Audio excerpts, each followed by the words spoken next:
Today on Will Bake for Food, I'm going to show you how to make this beautiful Pâte Brisée pie crust. Only food for me. Food. Welcome back to Will Bake for Food. Have you ever been looking at a YouTube tutorial and all of a sudden they have this glorious pie and they said this filling goes into your standard 9-inch pie crust that we made? And you're like, well, how did you make it? Well, today I'm going to show you how you make a standard Pâte Brisée or all butter crust. You can find the full list of instructions and a full set of ingredients on my Will Bake for Food blog. Now, let's get started. The first thing that we need to do is make sure that everything is absolutely cold. Cold, okay?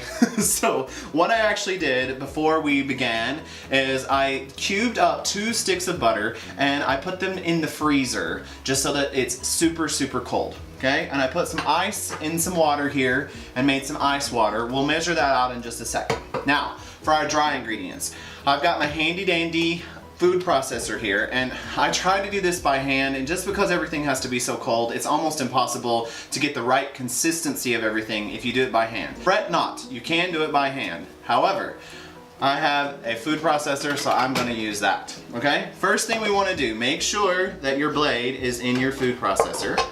And I have 2.5 cups of all-purpose flour that I'm just going to pour in here. And then I'm using salted butter, so I'm only going to use 1/2 teaspoon of kosher salt. Put that in there. And I also like to add this little Will Bake for Food touch, which is 2 tablespoons of brown sugar, 1 tablespoon of dark brown sugar, 1 tablespoon of light brown sugar. A few pulses, 10 to 12 seconds or so, just to make sure that all that brown sugar gets incorporated really nicely and it breaks it all up, okay? Now the next thing that we have is our butter. A basic pie crust is when you cut in fat into flour first and then you put water in it so that it congeals, basically. I'm going to put my 2 sticks of salted butter into my food processor here. Now, I'm going to pulse this maybe 5 or 6 times.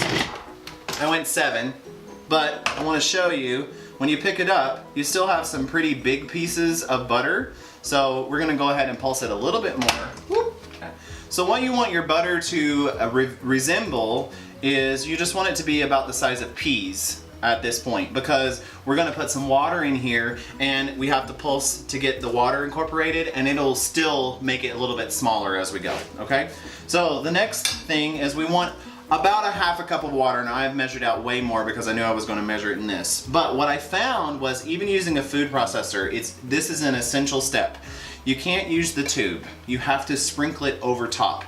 I don't know why, it didn't distribute it exactly right and I had lumpy parts, right? So if you just sprinkle it over top, we need at least 1/4 cup of water. My 1/4 cup of water, and I'm gonna sprinkle it over top here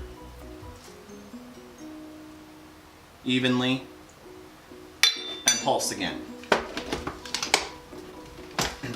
Now depending on the moisture in the air, that may be enough.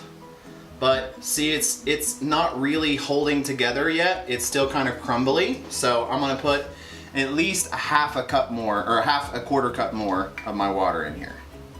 All right, so I've got the whole thing and I'm just gonna go ahead and sprinkle about 1/2 of it in and see how we do. All right, so let's do the touch test.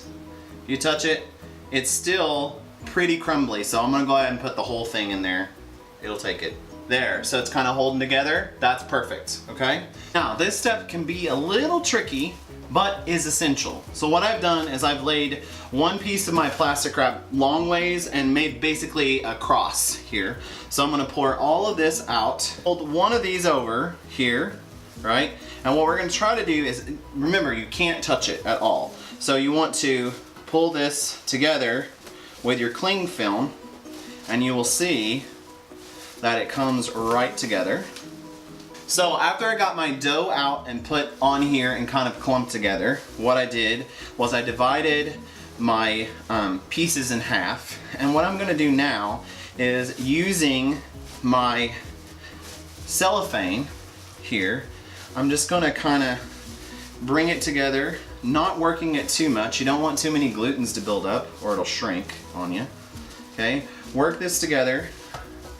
Fold it up, and using the restriction of my cellophane, I'm going to take my rolling pin and just kind of push it out as if I were starting to roll it out like a pie crust.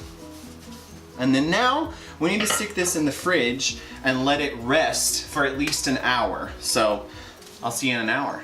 My dough has been resting in the refrigerator for about 55 minutes or so. If you find that it's too hard and when you start to roll it out, you can just leave it sit on the counter for about 5 minutes or so and it will kind of warm back up so that you can, maneuver it a little bit. So all you need here is a little bench flour. I'm gonna put that down, a rolling pin, and then I also like to put a little bit of flour in my pie pan. Because we put the sugar and the brown sugar in our dough, we need just a little bit of something to absorb anything that may release out of that. So just like, I don't know, like a teaspoon or something of sugar.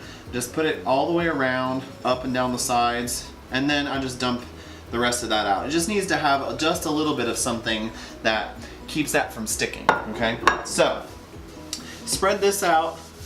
You don't need too much flour, but you definitely want some on your surface here. And unwrap your dough.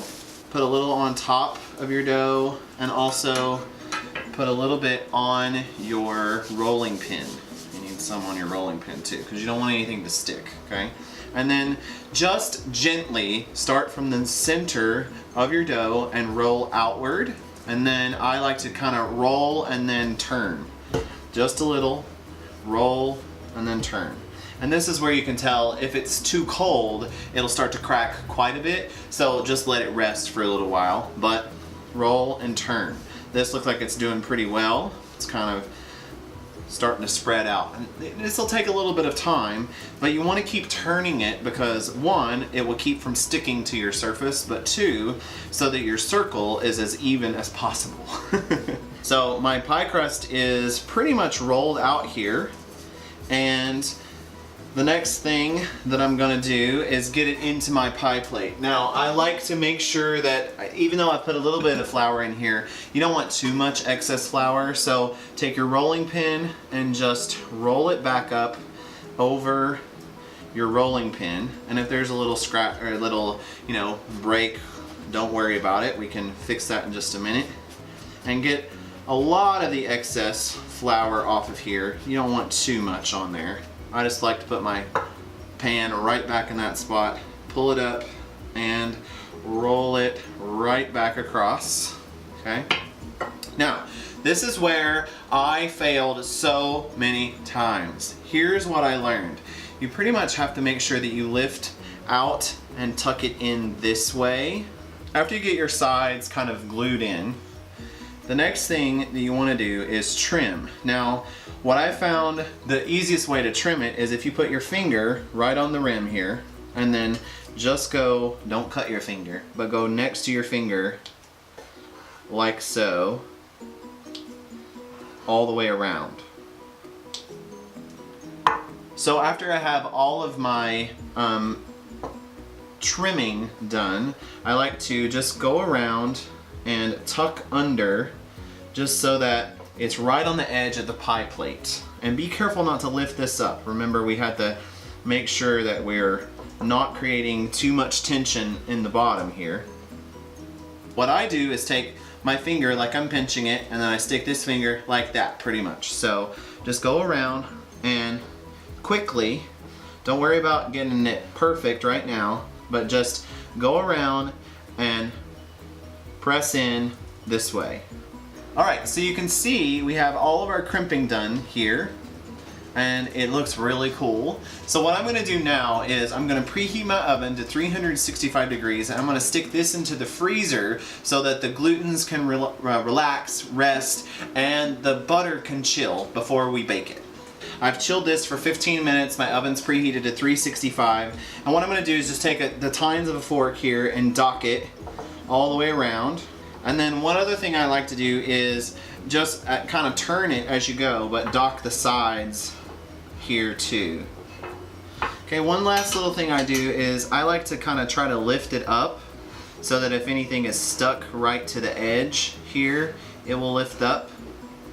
and then it won't stick as it's baking. I did my crisscross here again of my cellophane. I poured my baking beans into it, or my baking pearls, I think what they're called, weights, pie weights, something like that. And now what I'm gonna do is tuck in the corners here of my cellophane so that it creates like a nice little pocket. So what I'm going to do is stick this on this baking sheet in the oven, 365 degrees for 25 minutes. So our pie crust is complete. It was in there for 25 minutes and I pulled the baking weights out and then it went for an extra 12 minutes or so. You can see the edges are nice and golden and the bottom has a nice matte finish on it, so we know it's completely done. Now the next step that we have to do is pull this off of our cookie sheet here and let it cool completely while you're making whatever kind of filling you want to put into it. And that's our standard Pâte Brisée. Thank you so much for watching We'll Bake for Food. Only food